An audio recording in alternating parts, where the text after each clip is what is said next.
Juntos mais uma vez para o nosso estudo em grupo. Estamos lendo Ação e Reação de André Luiz e Chico Xavier, nono livro, que nos fala sobre a vida no mundo espiritual. Hoje vamos ler o capítulo 12, Dívida Agravada. Enquanto outros servidores da instituição por nós passavam, à pressa, com evidente intuito de auxiliar, o dileto companheiro de Druso desceu a escadaria do templo em nossa companhia, explicando. Muitos companheiros de serviço valem-se deste horário para o culto espontâneo do amor fraterno. Ouvem aqui neste locutório os desesperados e os tristes, e tanto quanto lhes é possível, administram-lhes medicação e consolo, não somente os exortando à compreensão e à serenidade, mas também os acompanhando nos círculos tenebrosos ou à espera dos encarnados para a obra de assistência aos laços afetivos que lhes perturbam o coração. Nesse instante, entramos mais diretamente em contato com os grupos rumosos.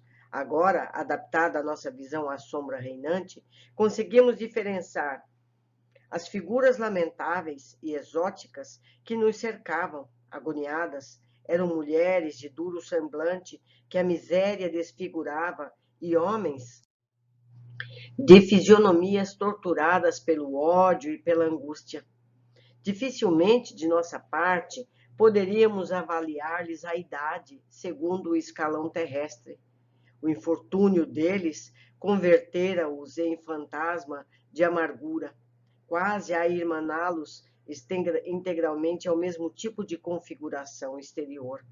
Muitos mostravam mãos semelhantes a ressequidas garras, e em quase todos o olhar enraivecido ou medroso revelava a dolorosa fulguração da mente que desceu ao poço da loucura.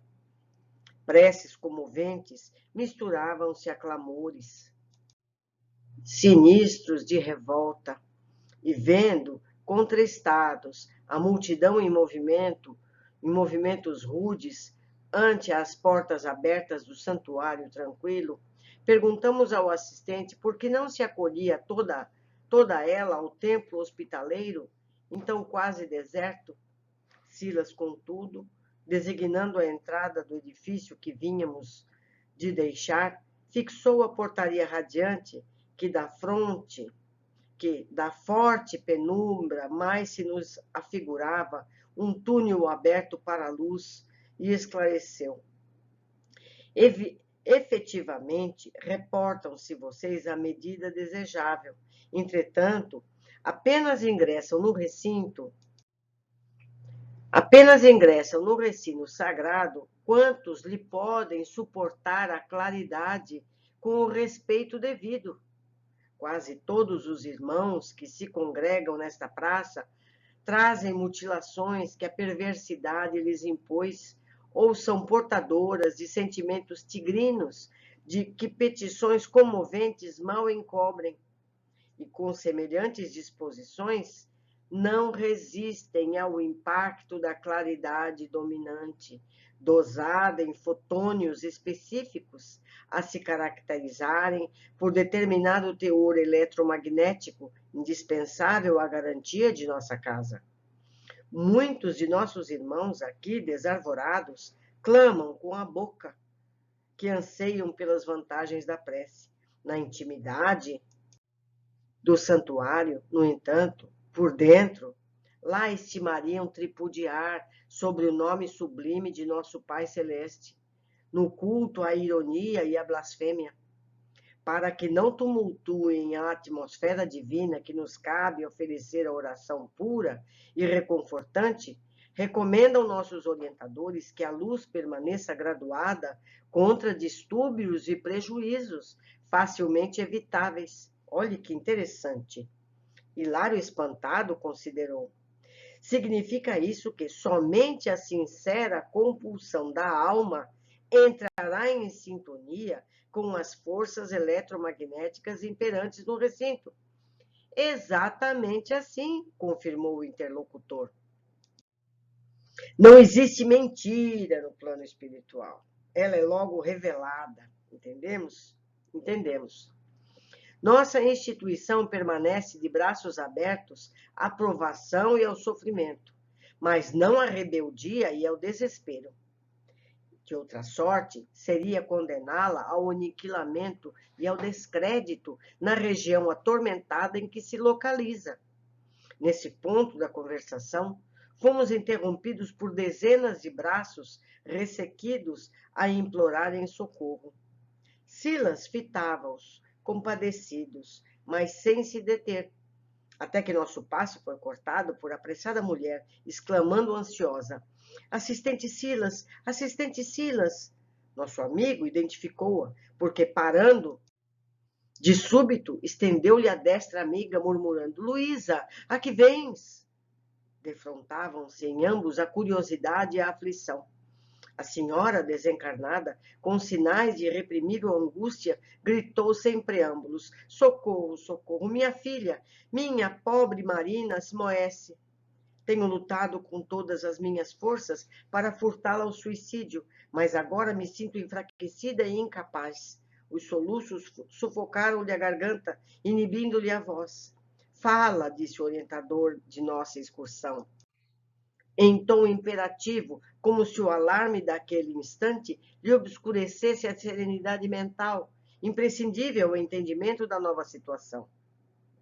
A infeliz ajoelhada agora ergueu os olhos lacrimosos e suplicou: Assistente, perdoe-me a insistência em falar-lhe de meu infortúnio, mas sou mãe. Minha desventurada filha pretende matar-se esta noite, comprometendo-se ainda mais com as trevas de sua consciência.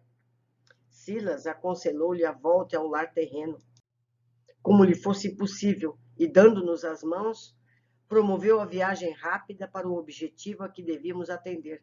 Em caminho informou: Trata-se de companheira da mansão, reencarnada há quase 30 anos, sob os auspícios de nossa casa. Interessante. Prestar-lhe-emos o necessário auxílio, ao mesmo tempo que vocês poderão examinar um problema de débito agravado. Notando que o nosso amigo entrara em silêncio, meu colega externou: É impressionante observar o número de mulheres em trabalho de oração e assistência nessas paragens. Preocupado, qual se achava, nosso generoso companheiro tentou ensaiar um sorriso que lhe não chegou aos lábios e juntou: Grande verdade. Raras esposas e raras mães demandam as regiões felizes, sem os doces afetos que acalentam no seio. O imenso amor feminino é uma das forças mais respeitáveis na criação divina. Todavia, não houve mais tempo para qualquer outra divagação. Atingíramos no plano físico pequena morada constituída de 3 peças desativadas e estreitas, desataviadas e estreitas. O relógio acusava alguns minutos depois da 0 hora. Acompanhando Silas, cuja presença deslocou diversas entidades da sombra que ali se ajuntavam com a manifesta intenção de perturbar.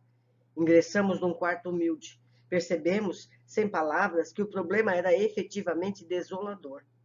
Junto de jovem senhora agoniada e exausta, outra menina de 2 a 3 anos choramingava, inquieta.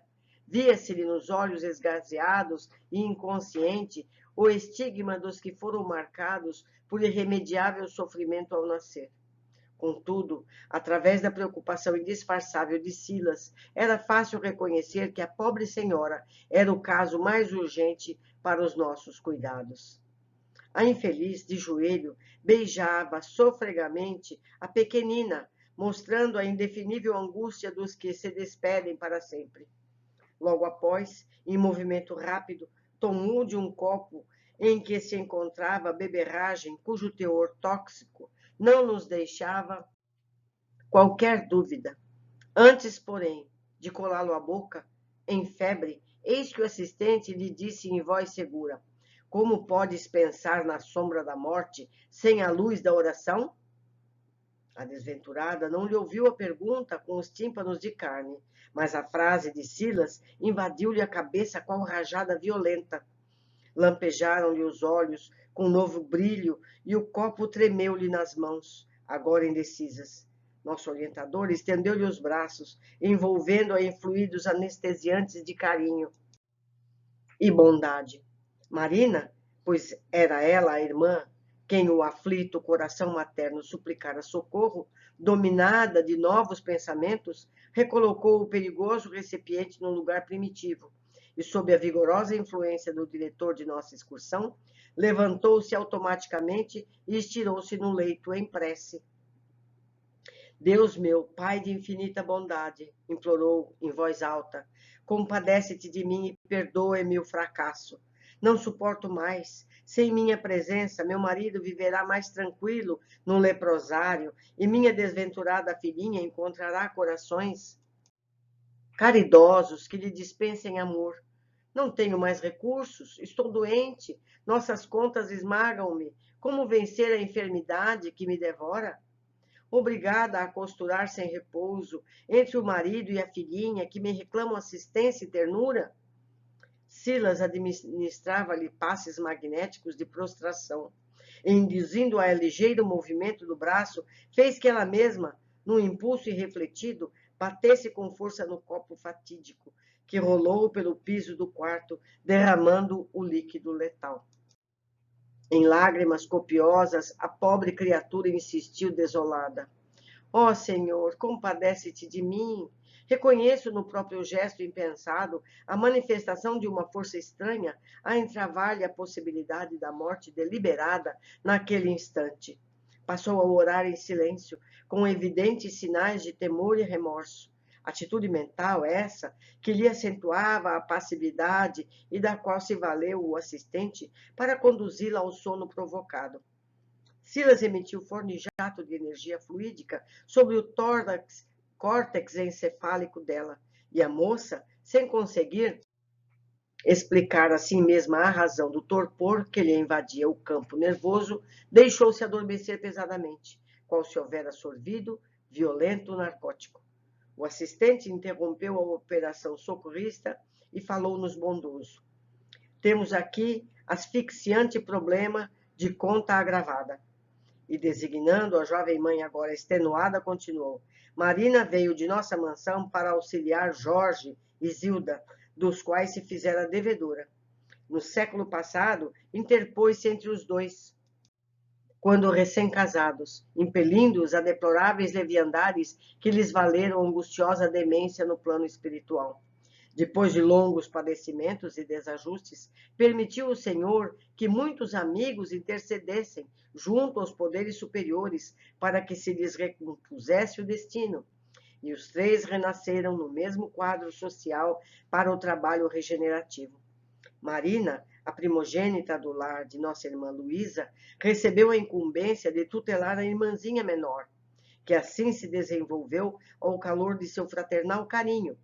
Mas quando moças feitas, já há alguns anos, eis que, segundo o programa de serviço traçado antes da reencarnação, a jovem Zilda reencontra Jorge e reatam instintivamente os elos afetivos do pretérito. Amam-se com fervor e confiam-se ao noivado. Marina, porém, longe de corresponder às promessas esposadas no mundo maior, pelas quais se cabia amar o mesmo homem, no silêncio da renúncia construtiva, amparando a irmãzinha, outrora repudiada esposa, nas lutas purificadoras que a atualidade lhe ofertaria. Passou a maquinar projetos inconfessáveis, tomada de intensa paixão. Completamente cega e surda aos avisos da sua consciência, começou a envolver o noivo da irmã em larga teia de seduções e atraindo para o seu escuso objetivo o apoio de entidades caprichosas e enfermiças, por intermédio de doentios desejos, passou a hipnotizar o moço, espontaneamente, com o auxílio dos vampiros desencarnados, cuja companhia aliciara sem perceber. E Jorge, inconscientemente dominado, transferiu-se do amor por Zilda à simpatia por Marina, observando que a nova afetividade lhe crescia assustadoramente no íntimo, sem que ele mesmo pudesse controlar-lhe a expansão. Decorridos breves meses, dedicavam-se ambos a encontros ocultos, nos quais se comprometeram um com o outro na maior intimidade. Zilda notou a modificação do rapaz, mas procurava desculpar-lhe a indiferença à conta do cansaço no trabalho, dificuldades da vida familiar. Todavia, em faltando apenas 2 semanas para a realização do consórcio, surpreendeu-se a pobrezinha com a inesperada e aflitiva confissão. Jorge expôs-lhe a chaga que lhe excruciava o mundo interior. Não lhe nega admiração e carinho, mas desde muito reconhece que somente Marina deve ser a companheira no lar. A noiva preterida sufoca o pavoroso desapontamento que a subjuga e aparentemente não se revolta, mas introvertida e desesperada, consegue na mesma noite do entendimento a dose de formicida que lhe põe termo à existência física. Alucinada de dor, Zilda desencarnada foi recolhida por nossa irmã Luísa, que já se achava antes dela em nosso mundo, admitida na mansão pelos méritos maternais. A genitora desditosa rogou o amparo de nossos maiores. Na posição de mãe, apiedava-se de ambas as jovens, de vez que a filha, traidora, aos seus olhos, era mais infeliz que a filha escarnecida, embora essa última houvesse adquirido o grave débito dos suicidas, em seu caso atenuado pela alienação mental em que a moça se vira, sentenciada sem razão a inqualificável abandono.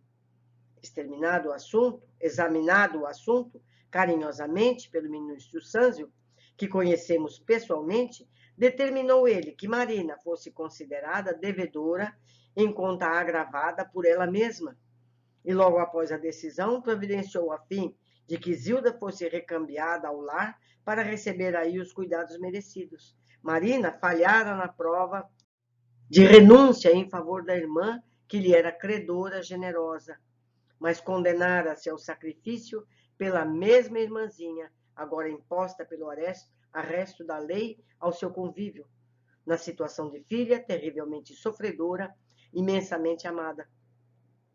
Foi assim que Jorge e Marina, livres, casaram-se, recolhendo da terra a comunhão afetiva pela qual suspiravam.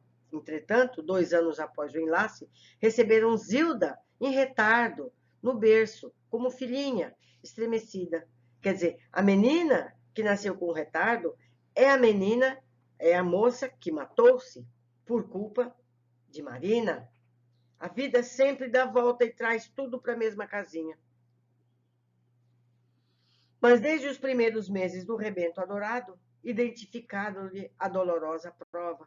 Zilda, hoje chamada Nilda, nasceu surda-muda e mentalmente retardada, em consequência do trauma perispirítico experimentado na morte por envenenamento voluntário.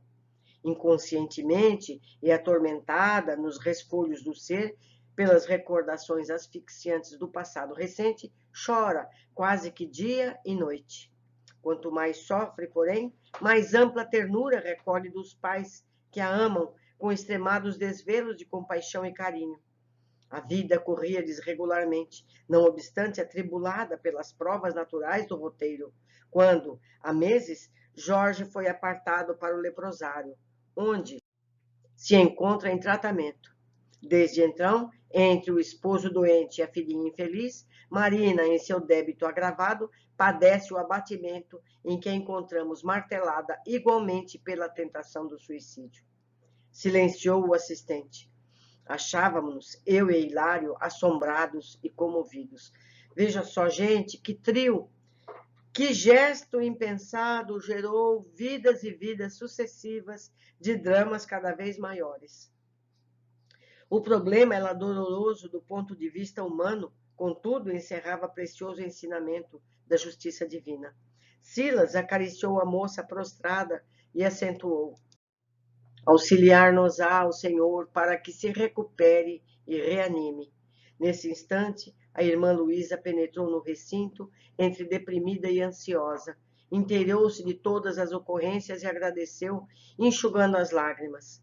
Silas, no entanto, interessado em conduzir o socorro até o fim, Administrou novos recursos magnéticos à mãezinha debilitada, e então presenciamos um quadro inesquecível. Marina ergueu-se em espírito sobre o corpo somático e pousou em nós o olhar vago e inexpressivo. Nosso diretor, porém, como a despertar-lhe as percepções do espírito, afagou-lhe as pupilas com as mãos aureoladas de fluidos luminescentes e, de repente, à maneira do cego que retorna à visão, a pobre criatura viu a genitora, que lhe estendia os braços amigos e carinhosos, com lágrimas a lhe escorrerem dos olhos. Refugiou-se-lhe no regaço, gritando de alegria: Mãe, minha mãe, pois és tu! Luísa acolheu-a docemente no colo afetuoso, qual se o fizesse a uma criança doente, e, mal reprimindo a emoção, falou-lhe triste: Sim, filha querida, sou eu, tua mãe. Rendamos graças a Deus por este minuto de entendimento. E, beijando-a ternamente, embora aflita, continuou: Porque o desânimo, quando a luta apenas começa? Ignoras que a dor é a nossa custódia celestial? Que seria de nós, Marina, se o sofrimento não nos ajudasse a sentir e raciocinar para o bem? Regozija-te no combate que nos acrisola e salva para a obra de Deus. Não convertas o amor em inferno para ti mesma, e nem creias consigas aliviar o esposo e a filhinha com a ilusão da fuga impensada. Lembra-te de que o Senhor transforma o veneno de nossos erros em remédio salutar para o resgate de nossas culpas. A enfermidade de nosso Jorge e a aprovação de nossa Nilda constituem então somente o caminho abençoado de elevação para eles mesmos, mas igualmente para teu espírito que se lhes associa à experiência na trama da redenção. Aprende a sofrer com humildade para que a tua dor não seja simplesmente orgulho ferido. Que fizeste do brio de mulher e do devotamento de mãe? Olvidaste o culto da oração que o lar te ensinou? Enganaste assim tanto para abraçar a covardia como glória moral? Ainda é tempo. Levanta-te, desperta, luta e vive. Vive para recuperar a dignidade feminina que tisnaste na nódoa da traição. Recorda a irmãzinha que partiu, acabrunhada ao peso do fardo da aflição que lhe impuseste, e paga com desvelo e sacrifício ao pé da filhinha doente, e conta que deves à eterna justiça. Humilha-te e resgata a própria consciência com o preço da expiação dolorosa, mas justa. Trabalha e serve, esperando em Jesus, porque o divino médico te restituirá a saúde do esposo, para que juntos possamos conduzir a pequenina enferma ao porto da necessária restauração. Não penses estar sozinha nas longas e ermas noites em que te divides entre a vigília e a desolação. Comungamos os mesmos sonhos, partilhamos as mesmas lutas. Que paraíso haverá para os corações maternos que choram, além do túmulo, senão a presença dos filhos abençoados, embora esses, muitas vezes, lhe ocasione longos dias de angústia? Compadece-te de mim, tua mãe, por enquanto sentenciado ao sofrimento pelo amor com que te ama. Calou-se Luísa, pois que singultos incessantes lhe abafaram a voz. Marina, agora ajoelhada e lacrimosa, osculava-lhe as mãos, clamando em súplica. Mãe querida, perdoa-me, perdoa-me. Luísa ergueu-a com esforço e, dando a ideia dos calvários maternais que costumam prender as grandes mulheres depois da morte, conduziu-a em passos vacilantes até a criança enferma e, acarinhando a fronte da pequenina, empapada de suor, implorou humilde: Filha querida, não procures a porta falsa da deserção. Vive para a tua filhinha, como permite o Senhor, possa eu continuar vivendo por ti. A moça renovada rojou-se sobre a menina triste, mas como se a emotividade daquela hora lhe sufocasse a mente desperta, foi repentinamente atraída pelo corpo de carne, como um grânulo de ferro pelo ímã, e vimos-la acordar, em pranto copioso, bradando inconsciente: Minha filha, minha filha. O assistente respeitoso despediu-se de Luísa e afirmou: Louvado seja Deus! Nossa Marina ressurge transformada. Afastamo-nos sem palavras. Lá fora, no céu, nuvens distantes coroavam-se de luz aos clarões purpúreos da aurora, e de alma embriagada de reconhecimento e esperança, meditei na infinita bondade de Deus, que faz raiar, depois de cada noite, a bênção de novo dia. É para a gente ver, mesmo aqueles que se encontram com contas tão altas a serem pagas, a misericórdia sempre chega. É preciso que tenhamos forças para superar os momentos mais difíceis. Fé, entendendo que o socorro vem na medida exata das nossas necessidades. Mas vamos às observações.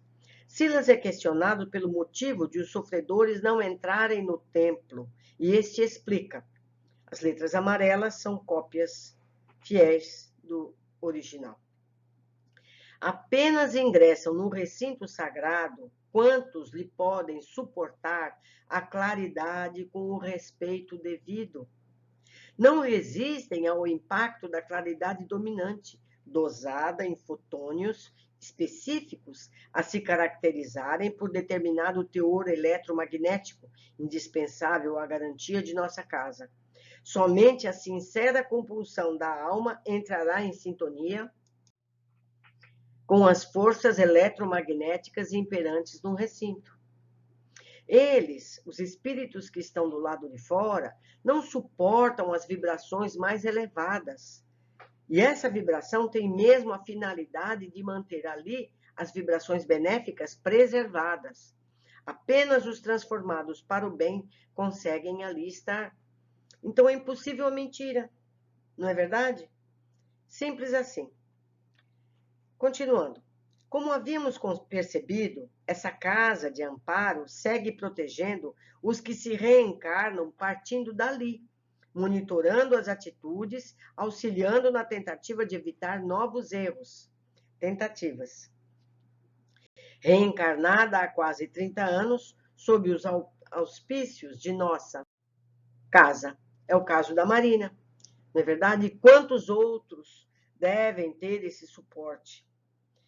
Meus amigos, devemos orar em benefício desses lares, desses postos de socorro, desses espíritos que trabalham incansavelmente em benefício de todos nós, porque nós somos muitos desses. Nós não estamos isentos de necessidades, de crimes anteriores, de provas a passarmos. Então, vamos fazer o possível para dar a eles forças, para que eles possam nos ajudar e ajudar a todos aqueles que precisam desse suporte para superarem os seus passados. Deixo aqui meu e-mail, a forma de fazer contato comigo, porque assim vocês podem me ajudar no entendimento com as suas opiniões e esclarecendo pontos que eu mesma não esclareci. Um grande abraço e até o nosso próximo capítulo.